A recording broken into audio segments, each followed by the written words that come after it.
সুপ্রিয় দর্শক শ্রোতা, আসসালামু আলাইকুম রহমতুল্লাহ বারাকাতু।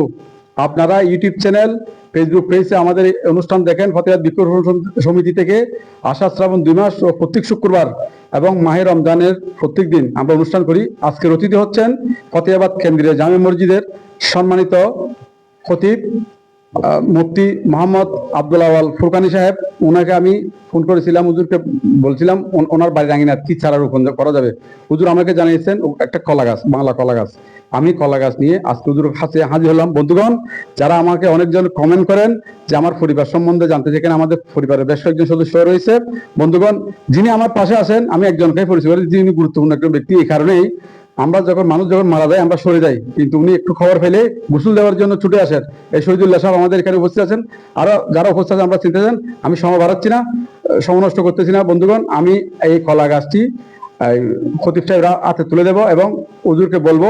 হুজুরে অনেক জায়গায় মিলাদ করে, অনেক প্রোগ্রাম করে এবং খুতবা দেন। খুতবার ওয়াইজ আমরা সবাই মন দিয়ে শুনি। ওই সময় যেন একটু গাছের কথা যেন বলে, উদ্বুদ্ধ হয়, মানুষ যেন গাছপালা রুখে, মানুষ যেন গাছের প্রতি যে অক্সিজেন আমাদের সংকট এটা কেটে আসে। আমি এখন একটু কিছু বলার জন্য জানাচ্ছি মুফতি মোহাম্মদ আব্দুল আওয়াল ফুরকানি সাহেবকে। যদি কিছু বলেন। আসসালামু আলাইকুম ওয়া রাহমাতুল্লাহি ওয়া বারাকাতুহু। সর্বপ্রথম আমি ধন্যবাদ জানাই আমাদের বৃক্ষপ্রেমী বাবুল ভাইকে। উনি আমাকে এমন একটু উপহার দিয়েছেন, যে উপহার শুধু ফল নয়, এটা অক্সিজেন, বাতাস, ছায়ার ব্যবস্থা করবে। আর এই গাছের ব্যাপারে আমরা যদি দেখি, আল্লাহ পাক জাল্লা শানুহু কোরআন কারীমে গাছের কথা বলেছেন। যেমন ওয়ানশা'না ফিহা জান্নাতিন মিন নাখিল ওয়া আনাব, সূরা ইয়াসিনের 34 নং আয়াত। আল্লাহ বলেন, আমি এই পৃথিবীর মধ্যে তোমাদের জন্য খেজুর গাছ এমন আঙ্গুরের গাছ লাগিয়েছি, রোপণ করেছি, সৃষ্টি করেছি। এভাবে আমরা জাহান্নামের মধ্যে কিন্তু গাছ আছে, গুন্দম ফল যেটা আমরা বলি। তো এইভাবে বিশ্বের মধ্যে যে গাছপালা, এগুলো হচ্ছে আমাদের জন্য আল্লাহর পক্ষ থেকে বড় নিয়ামত।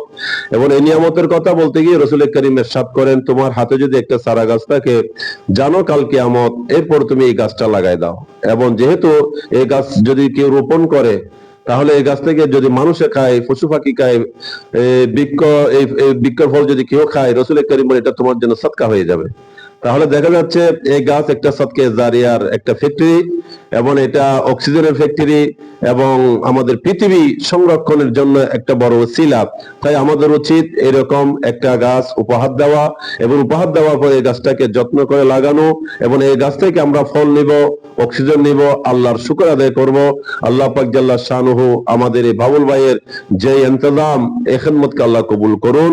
আসসালামু আলাইকুম ওয়া রাহমাতুল্লাহি ওয়া বারাকাতুহু। সুপ্রিয় দর্শক শ্রোতা, আমরা আগামী সপ্তাহে অনুষ্ঠান করবো ইনশাআল্লাহ। আমাদের জন্য দোয়া করবেন কুতুব দিয়ে মালিক সাহেব হুজুর দরবারে।